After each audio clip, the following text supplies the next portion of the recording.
अस्सलाम वालेकुम। आज हम बात करेंगे पैनिक डिसऑर्डर के बारे में, यानी घबराहट के दौरों के बारे में। So what is panic disorder? Panic disorder is a type of anxiety disorder in which patients suffer from intense episodes of the anxiety.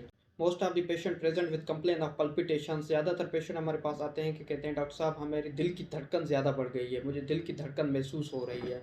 और कभी कभार पेशेंट चेस्ट पेन की कंप्लेन से प्रेजेंट करता है और काफ़ी लोगों को तो चॉकिंग सेंसेशंस होना शुरू हो जाती है। अब ये बीमारी पैनिक डिसऑर्डर ये मुसलसल नहीं रहती, ये एपिसोड्स की फॉर्म में आती है। पेशेंट को एपिसोड्स आते हैं, किसी पेशेंट को 15 मिनट्स के एपिसोड्स आते हैं, किसी को 30 के, किसी को 45 के। ये पेशेंट टू पेशेंट वरा करता है। अब इस डिजीज़ में होता क्या है, बेसिकली हमारे ब्रेन का वो पार्ट जो खतरों को डिटेक्ट कर रहा होता है, लिम्बिक सिस्टम, वो हमारा ब्रेन ओवर एक्टिवेट हो जाता है। ब्रेन को ये लग रहा होता है कि कोई खतरा आने वाला है, तो ब्रेन क्या करता है, बॉडी के सारे फंक्शन स्टिमुलेट कर देता है। दिल की धड़कन तेज़ कर देता है, मुंह खुश्क हो जाता है पेशेंट का, खून की नालियाँ चौड़ी हो जाती हैं, हमारे आंखों की पुतलियाँ वो डायलेट होना शुरू हो जाती हैं। पेशेंट को ये लगता है कि मुझे शायद कोई दिल का अर्ज है, तो पेशेंट फौरी दिल के डॉक्टर के पास जाता है और डॉक्टर कहता है कि मुझे अटैक आने वाला है।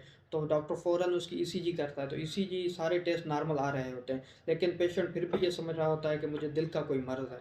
अब इसको प्रिवेंट किया कैसे जाए, इसका इलाज कैसे किया जाए? अब इसकी ट्रीटमेंट के दो ही मेथड्स हैं, एक तो फार्माकोलॉजिकल, एक नॉन फार्माकोलॉजिकल। फार्माकोलॉजिकल में हम पेशेंट को दवाइयाँ दे के, फॉर एग्जांपल एसएसआरआईज, एंजियोलाइटिक, बेंजोडाइज़ेपाम्स या ट्राइसाइक्लिक एंटी डिप्रेसेंट्स पेशेंट को दे के ठीक करते हैं। और दूसरा है नॉन फार्माकोलॉजिकल, इसमें पेशेंट को काउंसलिंग करके या सीबीटी को कॉग्निटिव बिहेवियरल थेरेपी करके पेशेंट को ठीक किया जाता है। थैंक